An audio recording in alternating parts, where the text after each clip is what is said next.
Hey guys, welcome back to Adventure Camping. Tactical Nut here, and today we're here to talk about the solar charger from ECEEN, so stay tuned.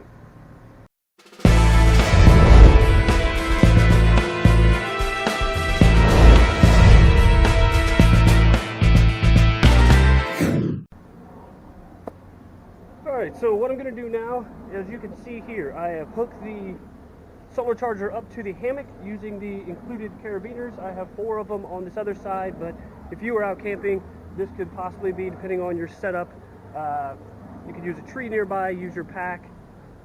It's about 10:45 right now, so not the brightest time of the day, but if I was going to be dependent upon using a solar charger for charging my devices, then I would want to start as early as possible, right?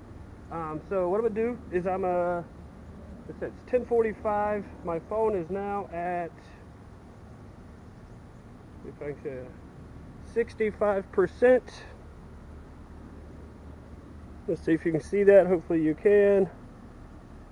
And I'm going to check back in probably 30-45 minutes to see what kind of progress we made.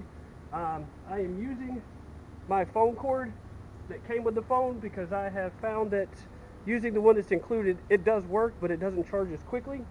So, all right, here we go. We'll get back to you.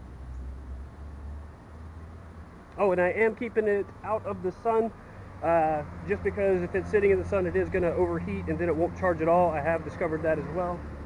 Sorry about the passing FedEx truck. But also, I'm going to take the tripod after I turn the camera off and sit it under here to get the best angle. If you were camping or and hanging it up and leaving it stationary, you could always use a stick or something like that. So this way it'll just keep, because the sun in my house, it passes this way throughout the day, so this should give it a really good angle and get some good results. All right, we'll get back to you. Okay guys, so while my solar charger is over there doing its thing, I want to talk to you a little bit about what I've done so far, so you will understand the testing that I've done leading up to this point, and then as we go throughout the day, I'll show you some other testing that I've been doing with it, and I can show you the results from it.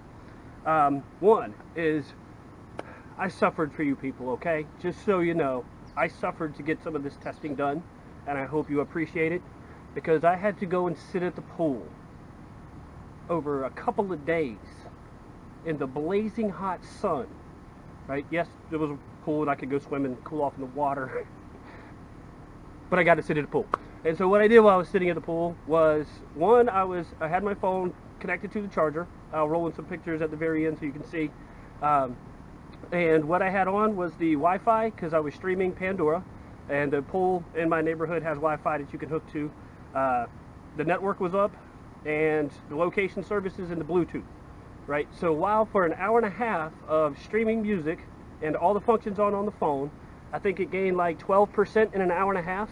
So in my opinion, that's pretty good, because it was, a lot of the phone was being used, and it was still getting a charge. Even though it wasn't huge, it definitely wasn't losing it. And so that can kind of be important to know for you if you're out in the woods or doing something else where you need to still use your phone but charge it as well. I will say this, if you're texting and on social media at the same time, it is going to lose a charge. It's not going to lose a lot, but it is going to basically reduce the rate at which it's going to drain. So if you are using it, just use it as minimally as possible, and for some reason just streaming Pandora doesn't use a whole lot of power, but text messages and social media will drain it fairly quickly because it's downloading pictures and all that kind of stuff. So this was over several days I was doing this. Another one, I took it up, this Bravin speaker that I have, I connected this to the solar charger while streaming music, and what this did was not lose any charge. It didn't gain any, but it definitely didn't lose any. So this can also be used as a power bank, and so this can be, once again, very helpful information, because if you still wanted to use this during the day, you could, while it's connected to the solar charger, and then at night power your devices from it, which is what another test that I'm going to do today is to charge a power bank, not this one but a different one, to see how much it'll gain on that, right? So that you will understand the way I use solar chargers is one of two ways. One, it's either a power bank with a solar charger panel, And what I pretty much do is just charge it up and only use it at night when I can't use the sun, or I'm not using my phone, because when I'm at camp at night I can barely get any reception anyway, and so because of that I can barely send text messages, so I don't really use it, and that's when I'll power the device. Or if you're needing to use it, you can keep it used and not lose any charge, so that way at night it's not going to die on you, right? So you got a couple of options here. Or if you're going hiking and you just want to leave a power bank connected to it throughout the day while you're out hiking doing something, and leave that at camp, another great way of using a solar charger. So you got a lot of options here of ways to use it. And of course, it doesn't have to just be in the outdoors. You could be at the pool, right, and just all keep your device charged. Or you could be at your house, you could be at work, anything like that. Just know that it's free power, that you don't have to plug into a wall. So it is extremely useful to have. All right, now what I'm going to do is the next scene will be me coming back, telling you how much charge we have on the phone. I do have everything turned off.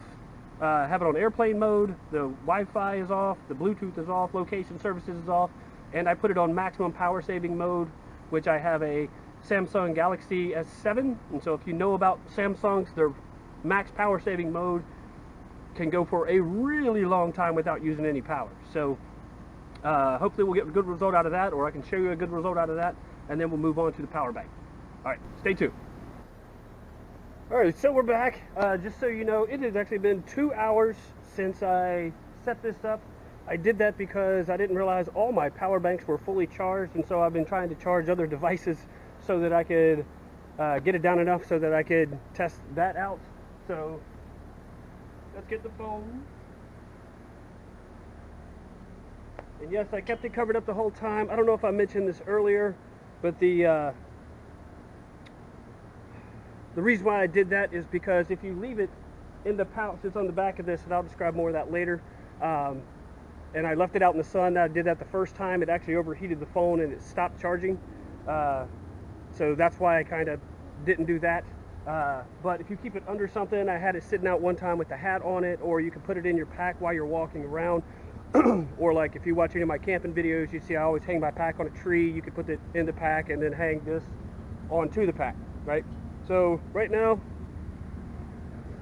let's see what we are looking at. Hopefully you'll be able to tell. We're at 81%. So we started at 65 and then we're now at 81. So decent amount of charging percentage, but remember I started at 1045 and thanks, Mr. Motorcycle Guy. Hold on a second, he's driving over. All right, so I started at 1045, which is not the ideal time to get started, but I had to do this because I needed the daylight in order to also charge the power bank. So just remember, you could always turn your phone off and it will charge a little bit more. I kept mine the way I did, so just in case somebody needed me. Although I did realize later on that I put it in airplane mode, so you can't contact me. But if you left it on in power saving mode and in airplane mode, so you're not getting reception to drain the battery, we got a decent amount. So if you had left it out all day, great, you could have charged your phone.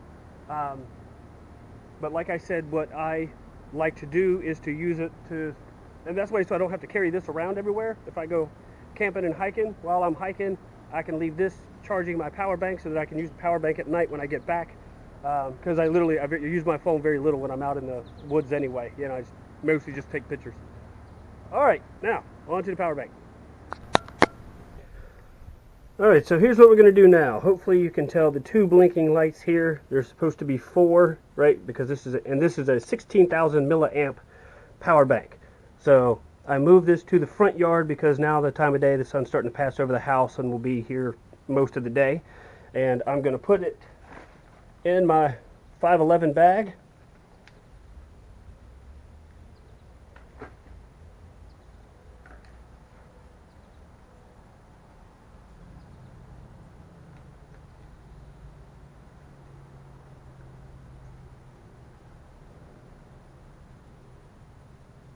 All right, now let me bring you down here for this just so you see it. Actually, hopefully you'll be able to tell. Right. Oops. Sorry about this.